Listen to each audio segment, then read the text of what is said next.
Welcome back to Questing Beast, I'm Ben. Last week we took a look at the initiative system that is used in many different role-playing games, and I gave you a bunch of examples of ways that it could be hacked and modified to fit what your group likes to do. In this next video on hacking role-playing games, we're looking at a new system, and that system is encumbrance. Encumbrance is one of those things that is often hand-waved. There's lots of different ways that game masters have tried to make it work, and over the years, I think there's been a couple of main solutions that have been developed. We'll be taking a look at each of those main systems, as well as a bunch of different add-on mechanics that can be bolted onto a bunch of different ways to do this to modify how encumbrance works for different play styles. The first main encumbrance system I want to talk about is the no encumbrance system. This is one that is not super popular, but it is used by some game masters. And the general idea here is that you don't really track what the players can and can't carry. You just leave that up to them. You don't worry about it. In some cases, you barely track what they're holding at all, and you just decide what they have when the time comes. I think that there's two main types of games where this makes a lot of sense. The first is in a game like Draw Steel, which by default doesn't really have an encumbrance system. The reason that it works in Draw Steel is that it's a fantasy superhero game. You are enormously powerful. You're punching holes in walls. So does it really matter if you have a rope or a crowbar or an iron spike? Probably not. You're so powerful that you can solve most problems just with your magic powers in your fists. The only thing you really need to keep track of is, I suppose, if you have any really powerful, unique, magical artifacts, which you can just write down in your character sheet. You don't really need a system to keep track of that stuff. The other type of game where this really makes sense is in very narratively focused games where logistics is just not a concern. You're focused very much on the narrative, and the characters are probably going to pull out whatever item makes sense for them to have when they need to have it. It's not about resource extraction. It's not about figuring out the best way to do overland travel while not burdening yourself down. It's more like a TV show. And inventory management is going to matter to your characters about as much as it does to a character in a TV show, which is to say, it doesn't. The main benefit to doing encumbrance like this is that it's just very simple and straightforward. You just don't worry about it. The main downside is that if you have players that like that more procedural and they like that more logistical aspect of role-playing games, especially if they like the more problem-solving aspects where they've brought the right tool for the job and so the job is easier for them, they like that sort of thing, they're probably not going to like this because it doesn't reward it. And for that kind of player, it could be very tempting to abuse this kind of system where if you can pull whatever you want out of your coat pocket, then you're going to have guns and tools and bombs and all of that sort of thing, which could lead to arguments between the game masters and the players in terms of what the expectations are for this genre and what players can normally do. Now, the next main way of doing encumbrance, I'm going to call common sense encumbrance, which I think is one of the most popular ways of doing this. I did a poll and 36% of people said that this was how they typically did it. And we'll look at that in just a second after a word from our sponsor. This video is sponsored by the new lone wolf novel, Light of the Kai, Volume 1. The legendary Choose Your Own Adventure series is back, written by Ben Dever, son of Joe Dever. This is the start of the long-awaited finale of the Lone Wolf series, based off of the notes and manuscripts from the original author. Also, illustrator Gary Chalk returns to the world of Magnamund after 40 years away. If you're a fan of classic Choose Your Own Adventure fiction or a fan of Lone Wolf, grab a copy of Light of the Kai, Volume 1, using the link in the description down below. So, common sense encumbrance is one where inventory is being tracked. Players are writing down on their character sheets what it is that they're holding, but in terms of how much they can hold, that's really up to GM adjudication. In campaigns that I've been in where this is used, typically the GM trusts the players to make common sense judgments about what they can and can't carry, but the game master reserves the right at any time to check the character sheet and say, does this make any sense? And in a lot of ways, this is a really good system because calculating exactly what you can carry is not just about weight, it's also about size and awkwardness and bulk, and creating a logical system that calculates all of that becomes very complex and very annoying pretty quickly. So by doing it this way and using just GM judgment, then hopefully you don't wander into crazy territory while also not getting bogged down by too many rules. I actually feel like a lot of OSR games use this system because, like so many things in OSR games, it comes down to the GM making judgment calls about what makes sense. If you can make the case to the GM that I would be able to pick up all of this stuff, then it's probably fine. Now, the downsides to this is that, for one, it doesn't really provide any of the hard choices that, again, more logistical players are going to enjoy. Some players might be a little bit annoyed by the fact that they have to have a conversation with the GM about this, and there's a lot of negotiation and give and take over what they can and can't do. that can slow things down a little bit as well. A lot of players just want to be able to handle this sort of thing on their own, on their character sheet, without having to get into it with the GM whenever they pick something up. And so for those players, this is probably not a great way to do it. Now, the next system for tracking encumbrance is one of the most interesting because it is the system that is actually listed in Dungeons & Dragons, and it's listed in a lot of role-playing games, but it's also, from what I can tell, the least used. And that system is exact weight tracking, where you actually add up the weights in pounds or kilograms or whatever of all of the individual items that you're carrying, and you see if that is too much or too little based on how the system works for what your maximum load is. In the poll that I ran, only 8% of game masters said that they prefer to run things this way.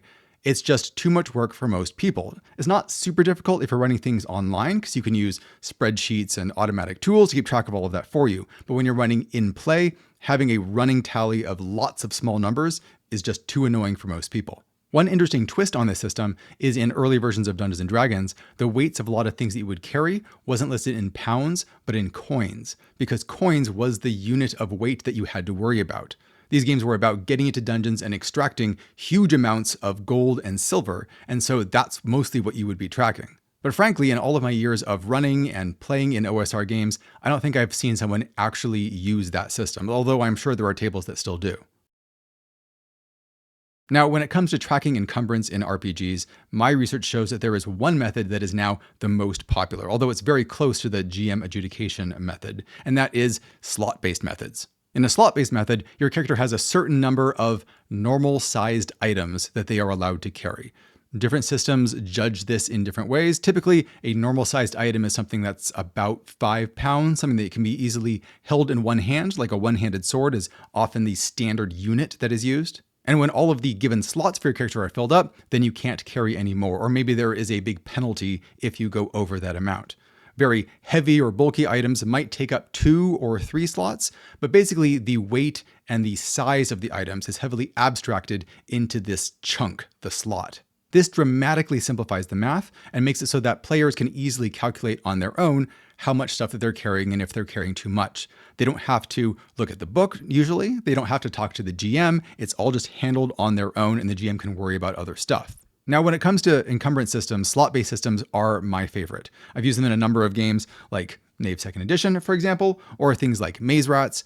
And it's because I like gear to matter a lot in an RPG, but I don't want to have to deal with it myself. I want the players to handle it in a simple and straightforward manner. I want there to be these hard choices where they want to pick up a magic item or a sword or whatever, and they have to think about, what am I going to drop? What is the best loadout for my character to have in this situation, in this dungeon? Within the OSR space, I think the first game to really bring slot-based encumbrance to the forefront was Lamentations of the Flame Princess.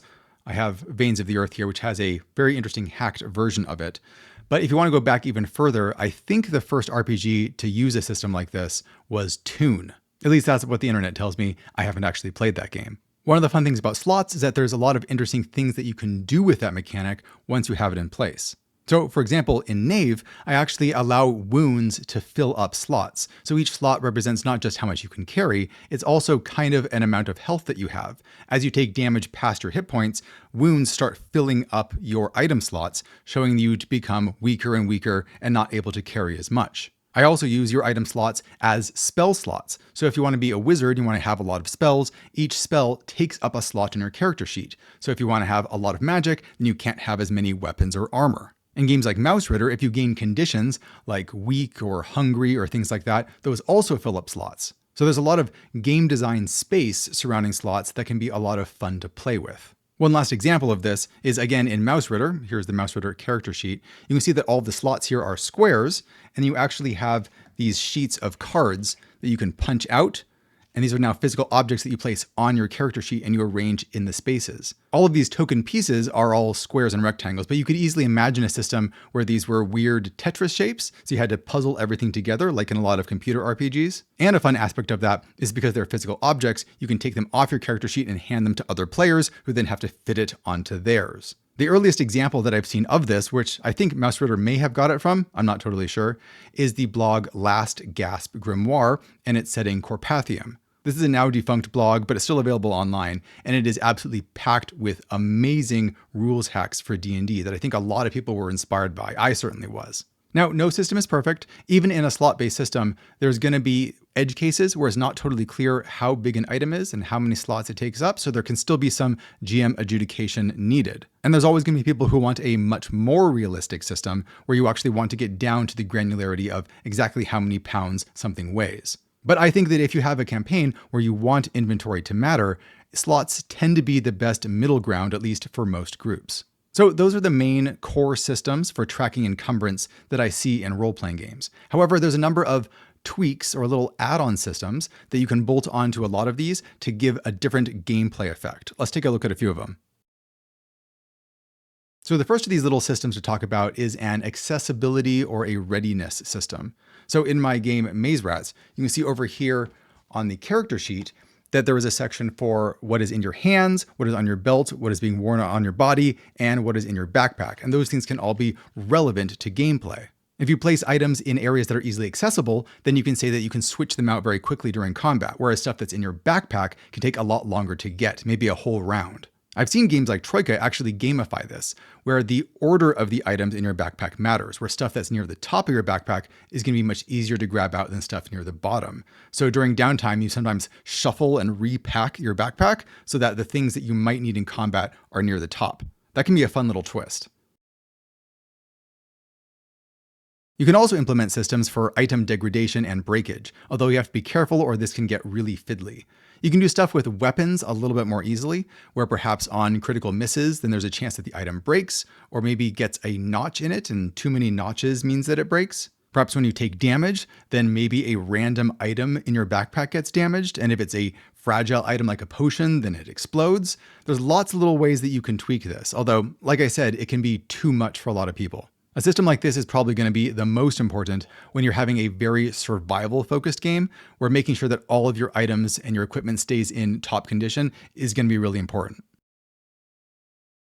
There's also usage dice systems. This is a system that people often mention coming from the Black Hack, but I think the first instance of it was, again, from that blog I mentioned before, Last Gasp Grimoire. In a usage die situation, you don't track the actual number of an item, like the number of arrows that you have, for example. Instead, you have a die, like maybe it's a D8, and whenever you shoot a bunch of arrows, maybe at the end of combat, you roll the D8, and if you roll low enough, like a 1 or a 2, then the die degrades down to a D6. And then it could degrade down to a D4 and so on. So you have this kind of uncertain number of things. You don't want to track it exactly. And then over time, it'll become 0 once you're at the lowest die size and you roll a 1 or a 2. I now see things like this pop up in lots of different RPGs, although I am not a huge fan of it personally. In my view, if you were keeping track of a die size on your sheet and you're rolling it a bunch of times and then you're degrading it down to a lower die size, I don't see that being any easier than just keeping track of how many arrows that you have.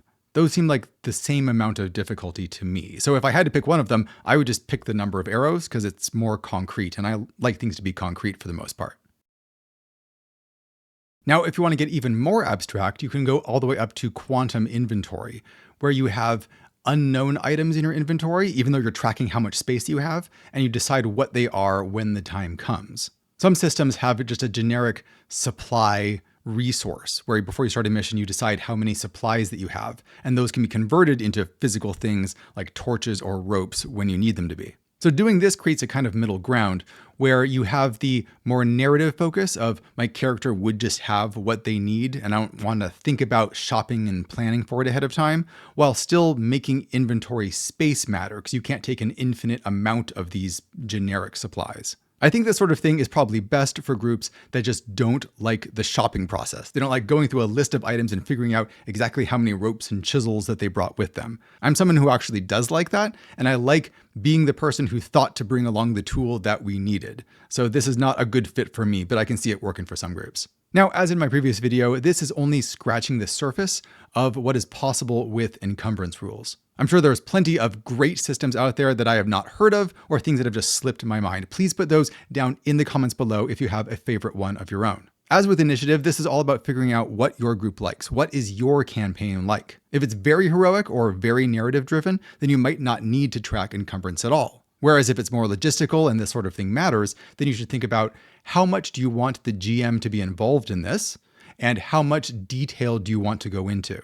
Do you just want the hard choices of figuring out what you have to drop when you pick up something new? Or do you also want the extreme level of detail of how you are actually packing your backpack? Do you want to have a simple system like in Knave where you have a maximum number of slots and then just that's it? You can't carry any more? Or do you want to have gradations where as you carry more and more, there's more penalties that get stacked on top of you? By figuring out this stuff, you can create a hybrid system that works exactly for what you are trying to do. And if you talk to your players about it, they'll love it too. Thanks for watching, everybody. I'll see you next time.